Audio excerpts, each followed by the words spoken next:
UP में लगातार बिगड़ते सियासी समीकरणों को साधने के लिए अब बीजेपी के चाणक्य उत्तर प्रदेश आ रहे हैं और अलग अलग जिलों में जाकर कैंपेनिंग के जरिए कार्यकर्ताओं के साथ नए समीकरण तय करेंगे और हर वर्ग, हर जाति के छिटकते लोगों को अपने पाले में करने की कवायद करेंगे। इस बीच तमाम उम्मीदवारों की बढ़ती असहमति भी बीजेपी के लिए बड़ी चुनौती है और तमाम कार्यकर्ताओं को एकजुट रखने के लिए अब बीजेपी के कार्यकर्ताओं को चाणक्य से ही आस है।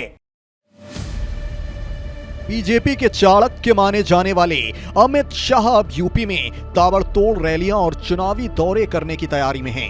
23 जनवरी से शाह का यह मिशन शुरू होगा।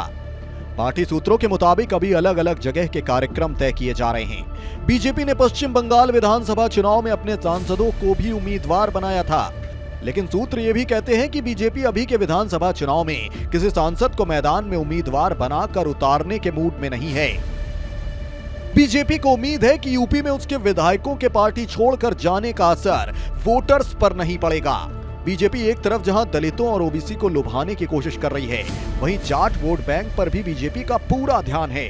बीजेपी के सूत्र कहते हैं कि उनके सीनियर लीडर जल्द ही जाट नेताओं से मुलाकात कर सकते हैं। बीजेपी युवाओं पर ज्यादा फोकस कर रही है। यूपी में 50 साल से कम उम्र के दलित वोटर्स के लिए अलग रणनीति पर काम कर रही है। बीजेपी का मानना है कि 50 साल से ज्यादा उम्र के दलित वोटर भले ही बीएसपी के साथ जाएं, लेकिन युवा बीजेपी से जुड़ रहा है।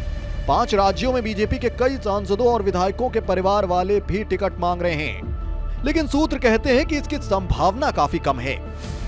एक परिवार से सिर्फ एक को ही टिकट दिया जाएगा। दिलचस्प है कि गोवा में पणजी सीट से पूर्व सीएम मनोहर पार्रिकर के बेटे उत्पल पार्रिकर टिकट मांग रहे हैं, लेकिन अब तक पार्टी की तरफ से उन्हें कोई सकारात्मक प्रतिक्रिया नहीं मिली है। इसकी भी चर्चा है कि टिकट न मिलने पर उत्पल पार्रिकर निर्दलीय चुनाव लड़ सकते हैं। बीजेपी में इस बात को लेकर भी चर्चा चल रही है कि पार्टी में बाहर से आने वाले लोग टिकट ले जाते हैं और कार्यकर्ता खाली रह जाते हैं। बीजेपी के एक नेता ने हाल ही में कहा था कि यूपी में पिछली बार 300 से ज्यादा टिकट पार्टी कार्यकर्ताओं को ही दिए गए। भारतीय जनता पार्टी उत्तर प्रदेश के विधानसभा चुनाव के लिए उम्मीदवारों की अगली लिस्ट 2-2 फेज के हिसाब से जारी करने की तैयारी में है और शाह अब यूपी में आकर आगे की रणनीति तय करेंगे।